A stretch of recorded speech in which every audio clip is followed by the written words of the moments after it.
23 public hearings, over 600 witnesses. The Aged Care Royal Commission report will be released today. It's looked at allegations of widespread neglect and abuse in the nation's aged care sector. It's expected the final report could contain more than 100 recommendations to overhaul the industry, demanding changes to regulations, staffing and training. After 2 years and over 10,000 submissions, the final report of the Royal Commission into Aged Care Quality and Safety was released today. And the PM was keen to put a positive spin on it.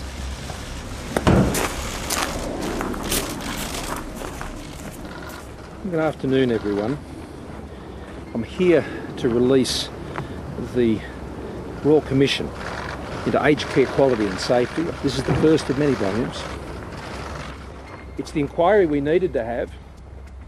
It's well considered, it's honest, it's positive, it's compassionate, it's comprehensive, it's candid, it's passionate, and it's ambitious. I think the main finding of the report that's so shocking is the way it castigates the lack of leadership, governmental leadership on the issue of aged care, which has been really endemic over the last 20 years. I think that's the most shocking thing of all, the lack of leadership.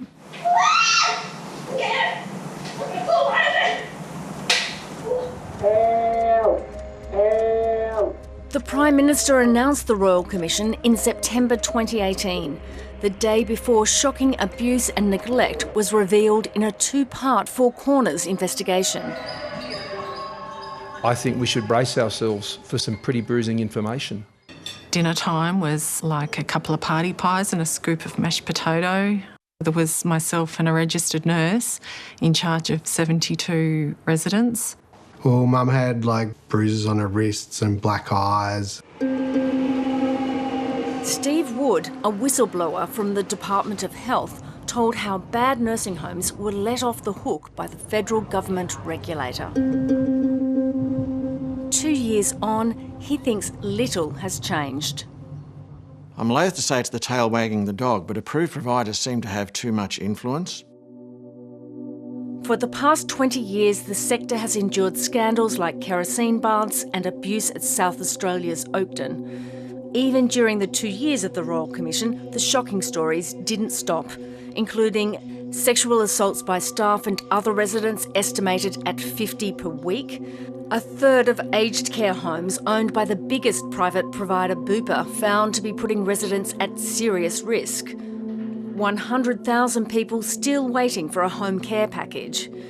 And 678 aged care residents killed by COVID-19 last year, making up 75% of Australia's death toll. COVID identified more weaknesses in the system, not just in the sector, but also in how government handles the sector or deals with the sector. And we're still hearing horror stories. However, Prime Minister Scott Morrison chose to hold his press conference today before the report was made publicly available. Can I just ask a question? You've had this report since Friday. You've given us half an hour's notice to attend a press conference. You tabled the report while we were here. How can we ask questions that are relevant to what's in the report without knowing what's in it? Well, there'll be plenty of opportunities to ask many questions. But we're unable to ask them of you right now. This isn't the only day that I'll be standing before you on this. Today I'm here telling Australia we've released the Royal Commission. The federal government appointed two commissioners, Lynelle Briggs, a career public servant, and Tony Pagoni QC, a former federal judge. Little did it know it would have far-reaching consequences.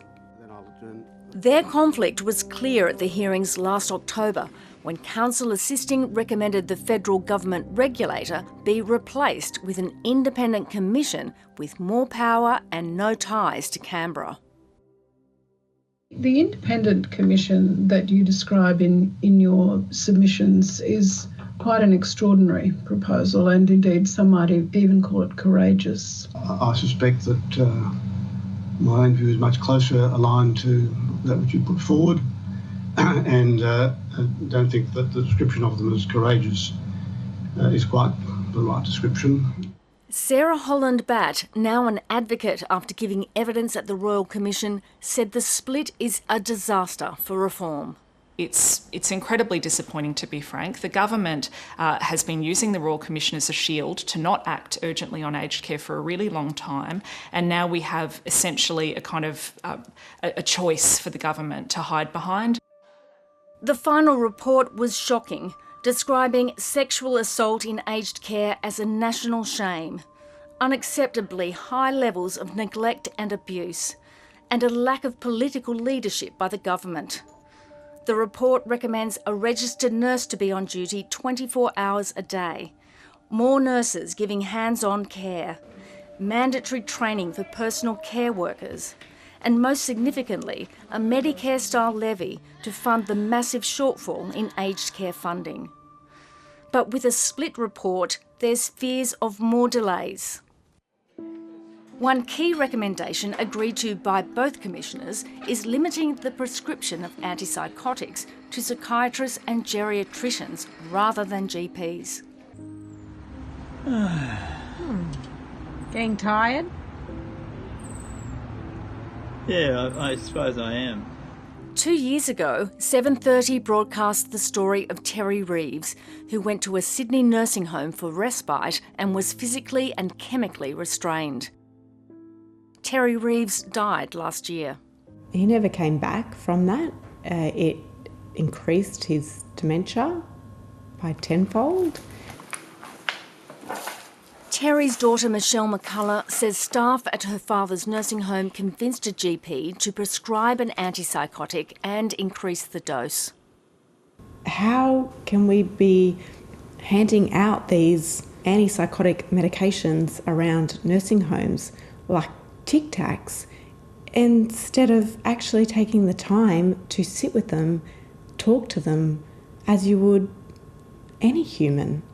I absolutely think that the initial consult to put somebody onto an antipsychotic medication needs to be by a specialist or a geriatrician, because we've tried the GP and it didn't work.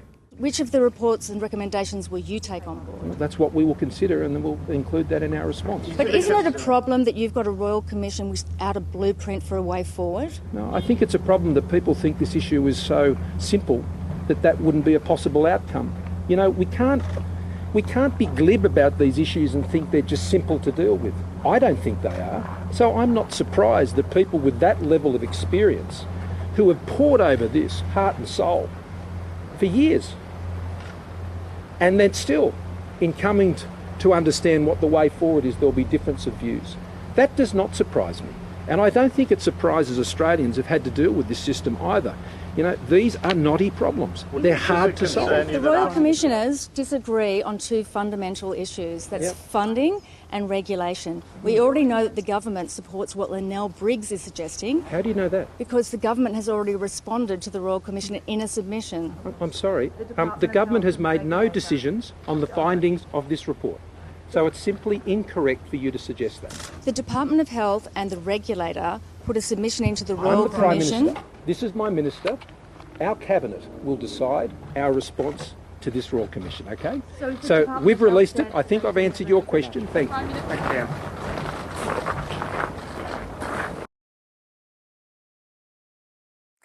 Hi, I'm Lee Sales. Thanks for watching this story. If you'd like to watch more of 7:30's stories, they are on the left of your screen. And tap on the button below to subscribe and get the latest from ABC News.